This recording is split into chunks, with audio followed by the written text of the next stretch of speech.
Hi, I'm Kirby with Augustine e-bikes, and I wanted to do a video, which I'm doing today, on the infrastructure and superhighways that are both in existence and being proposed in Europe.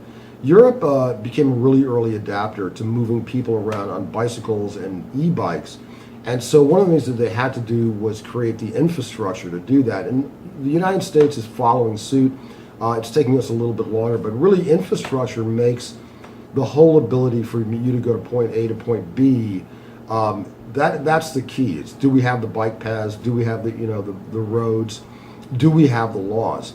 And so we're going to take a little bit longer here in the United States, but I thought it'd be interesting for you to see what some of the amazing stuff that's being done in Europe and how they deal with moving a lot of people around with bicycles. So I hope you enjoy this video. It's e-bike superhighways or bike superhighways in Europe.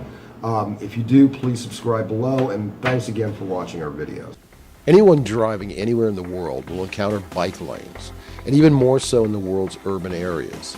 This cycling infrastructure started shortly after the bike boom of the 1880s, when the first stretches of dedicated bicycle infrastructure were built. These began to decline by the mid-20th century, with the decline of the cycling as a means of transportation. In 1897, American businessman Horace Dobbins began construction on a private bicycle superhighway that would stretch from Pasadena to downtown Los Angeles. And it almost got built.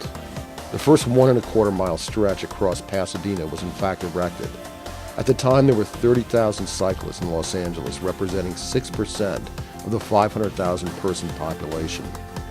Today, the worldwide population and traffic growth are reaching record numbers. Cities that were once turned over to the motor vehicle are making more space for bicycles. Some of the solutions in terms of infrastructure and bicycle technology are surprising, and they're innovative. Denmark, Germany, France, and the Netherlands have pioneered the concept of bicycle superhighways to increase the speed, safety, and comfort of bicycle commuting. Since then, London and Flanders, along with many other cities around the world, have also started building bicycle superhighways. Munich is now considering to build a cycle highway to its northern suburbs. They believe the bike is the answer to traffic and environmental problems, and that bicycle highways are also a way to promote a healthier lifestyle.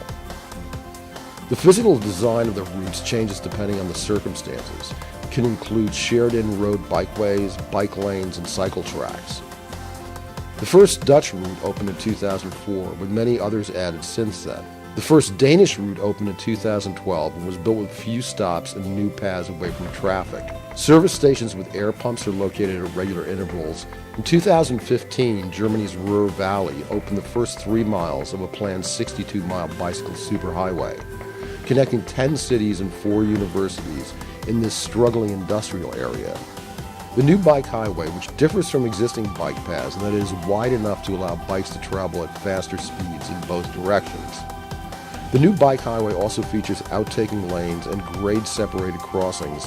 It is also lit and plowed of snow in the winter. Together with the booming popularity of the electric bike, the highway could lead to a new era of cycle commuting in Germany. In the Ruhr, the distance between cities varies from 6 to 10 miles, which makes this industrial area ideal for commuting by bike. In London, there are plans for the Sky Cycle Pathway, which includes 220 kilometers of bike paths suspended above railway lines, and one proposal for a floating bike path that would be anchored to the riverbed along the Thames. One plan even proposes using some of London's disused underground railway stations and tunnels as part of the series of subterranean bicycle paths. When it comes to building serious bicycle highways, the Danes and the Dutch were the great pioneers. While the Danish bicycle highways are concentrated in and around Copenhagen, the Netherlands boasts a network of about 20 bicycle highways throughout the country. Many big German cities such as Frankfurt, Hamburg, Berlin, Munich, and Nuremberg are looking to create their own bicycle superhighways that include solar-powered bike paths that provide power to local cities, specially painted bike paths that light for nighttime, along with many other advanced technologies. Fast electric bikes now enable commuters to easily cover stretches of 12 to 18 miles, provided there's a well-designed road with a smooth surface. These successes have countries and cities all over the world investing in and building the new bicycle highways that will transport generations of people into the new age of cycling.